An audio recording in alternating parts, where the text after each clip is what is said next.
Hey, what is happening, guys? Thank you for tuning in to Rules for Rebels. I'm sure some of you guys are like, oh my god, he's doing a video. It's not another car video. I'm shocked. Yeah, home in my little home office today. Got a few minutes to kill. And I just got finished watching a fascinating interview with DJ Vlad, so I just wanted to talk a little bit about it. It was basically kind of about some of the inner workings and just some things I've always been curious about Vlad TV. Now, the reason I thought this was interesting and worth making a video about, I hear a lot of you guys, who contact me, leave comments, etc. I know a lot of people are interested in. I don't know if I want to say starting a media company because that sounds very huge and very intimidating.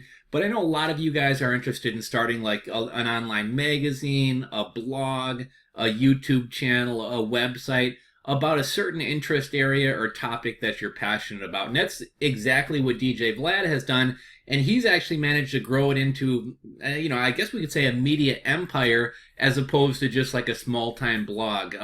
For those of you guys who aren't familiar with DJ Vlad, I've been watching his YouTube videos for a long time. He interviews a lot of like rap and hip hop artists. And what's kind of interesting is, as opposed to every interview being like, when's your next album dropping? What other artists are you inspired? But, instead of those kind of boring questions and it all being about the music industry, he gets into their personal lives a lot. So, like, a lot of like hip hop guys had rough upbringing, so we'll ask them about crazy experiences from when they were young or involvement in gangs or, other things that they were involved with. He also gets a lot into their personal finances and stuff.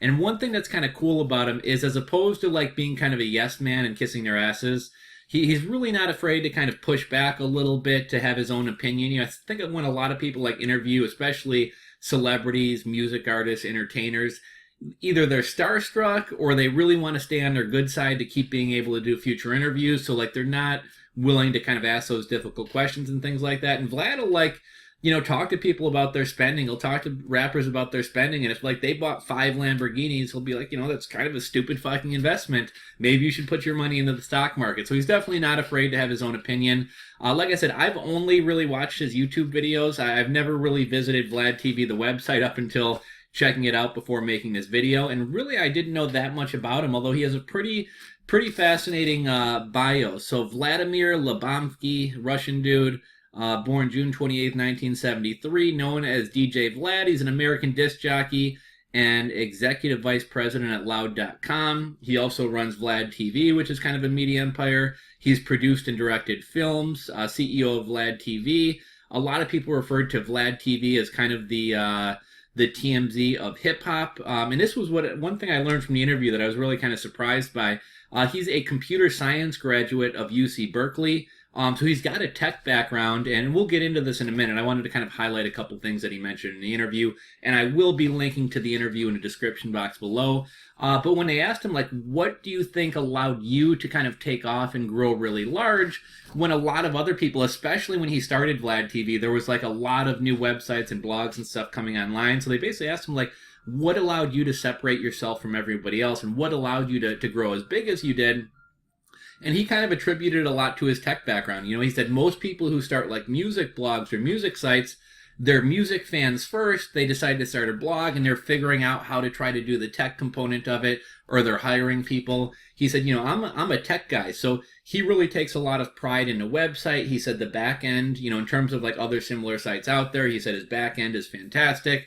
So they devoted a ton of man hours, a ton of money into making sure the site ran smoothly, how the site's set up and optimized and all that type of stuff. So that's one thing that he said set himself apart. But really kind of impressive bio. I wasn't really aware of his tech background and things like that. But really why I thought this would be of interest to you guys is, like I said, I know a lot of you guys want to start blogs and things. Some of you guys are into paleo diets and you want to start something about paleo. Some of you guys are into music and want to start blogs about your local music scene. I'm sure maybe some of you guys are into hip hop and have thought about starting a hip hop blog. It was just kind of interesting hearing Vlad get interviewed and kind of going into a bit of detail about like how they monetize their platform, what it was like starting, and etc. So he talked a little bit about how he got started. I already kind of touched on. He said what he thinks set him apart and allowed him to be successful in kind of a sea of similar blogs and websites is a tech background. They kind of touched on the idea of paying for content. Right here on the site, you can see it says, got a tip, photo, video, call Vlad TV or click here. And he had kind of talked about a couple instances when people were trying to sell him content. I think one was, you guys remember, was it I think it was the LA Clippers. The owner made a bunch of racist comments and they hit TMZ and he wound up being forced to sell the team and everything else. I guess he got contacted by somebody involved in that whole situation who was trying to sell a pre-recorded phone call, and they wanted like 50 grand. And he was like, that was just outside of our budget. I didn't think we'd be able to make 50 grand back. And one of the hosts on the Breakfast Club, I want to say her name's Angie, I forget. You got DJ Envy, Charlemagne the God, and I want to say her Angie Angel, something like that. She had asked him, like, how do you make your money? You pay somebody $250,000 for a clip or something like that. How do you make that money back? And he talked about, he said pre-roll ads before videos play really good. He talked about ads on the sidebar. So, I mean, all you guys who are running blogs and trying to sell ad space or running AdSense or doing CPA offers, I mean, DJ Vlad is monetizing his site in the same way as all of us are. He's just doing it on a much bigger scale and is getting paid a lot more money for his content.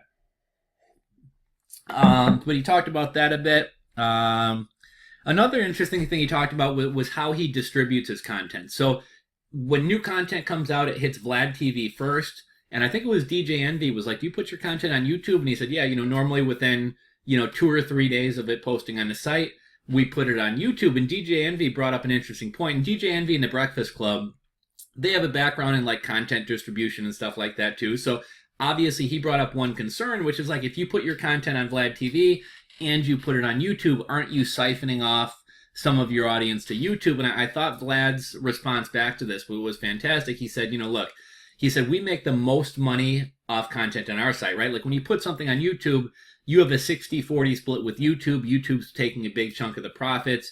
You're restricted to YouTube's pre-roll ads and that little ad that plays below the video, whereas on Vlad TV, he can have sidebars, pop-ups, whatever he wants to have. And DJ Envy said, aren't you kind of siphoning off part of your audience? And I thought the way that DJ Vlad explained it was great. He said, look, we make the most money off content on our site, so we post it on our site first. We give it a day or two there. But as far as like not neglecting YouTube and why he posted on YouTube, he said, look, YouTube is a huge platform. A lot of people go to YouTube. A lot of people who are going to watch my videos on YouTube would probably never come over to my website to watch them. He said, so we get exposed to a much larger audience. He said, content lives on YouTube forever, which is absolutely true. Not a lot of people probably are going on Vlad TV looking at content or interviews from 2 years ago. However, on YouTube, people are stumbling upon that stuff all the time.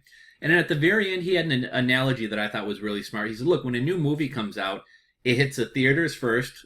That's when they make the most of their money. After the theaters, it goes to the dollar theaters. After the dollar theaters, it goes to like a Redbox machine. After Redbox, it goes to, it used to be the video rental, the Blockbusters. But now it hits Netflix, and then eventually it'll go on TV. But every step along the way, people are getting paid, right? Like, people are getting paid for every time a show airs or a movie airs on TV. People are getting paid for rentals. Every time a Netflix movie gets streamed, the creators and the actors and everybody are getting paid off that too. I remember I was watching something recently and the guy was like, go watch my movie on Netflix. I get 20 cents every time you watch it.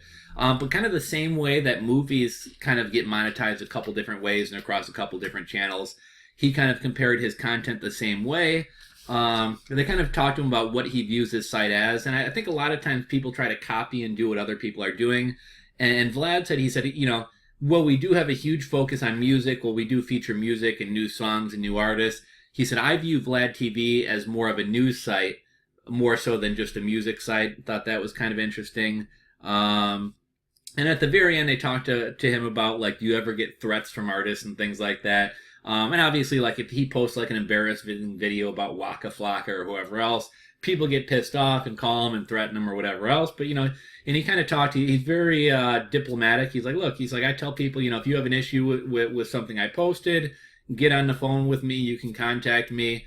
He said, I want to keep a good relationship with these people. I want them to come back and interview again. And that's kind of most of his content that I've been exposed to is the interviews. And he's got a lot of interviews on Vlad TV. He said, but, I don't want a bunch of people pissed off at me. He said, you got an issue, call me. We'll work it out. I want to keep a good relationship with these people so we keep coming back. And also one other thing he just kind of touched on, which was kind of interesting. This is something I can kind of relate to a little bit as well. He said early on, like within the first year of launching this site, I forget which outfit it was, but some organization, some other media company, whatever, offered to buy Vlad TV for $800,000. And he also kind of touched on, he said at one point P. Diddy wanted to buy it. But some media company wanted to buy Vlad TV in the very early stages for $800,000. And he said at the time, like $800,000 was like all the money in the world. He was ready to sell. These guys put down a heavy deposit, but they couldn't come up with the rest of the money, so the deal wound up falling through. And looking back, he said right now they're experiencing 50% growth year over year over year, and I definitely see he's only getting bigger. So he says, looking back, I'm really, really glad that I didn't sell. And I had kind of a similar experience with my business. In the early phases of my business, me and my partner were having a lot of issues with PayPal, with payment processing. We had a lawsuit going on, and we got an offer to sell our company, and it wasn't a very good offer looking back. We got offered $250,000 to sell our company. At the time, we were probably doing like $1 million and something in sales per year.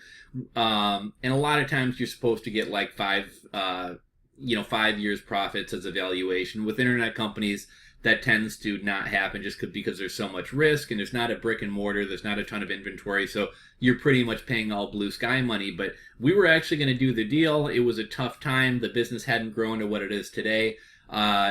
Couldn't come to terms over a couple issues, so the deal wound up falling through. And looking back, I never thought my business would still be running today. I never thought it would grow into what it has grown into. But so glad that I didn't sell. Business has grown. We've been able to work for ourselves. Here 3-4 years later, we're still working together. Everything's going good. So I can kind of relate to that and kind of have an interesting experience like that.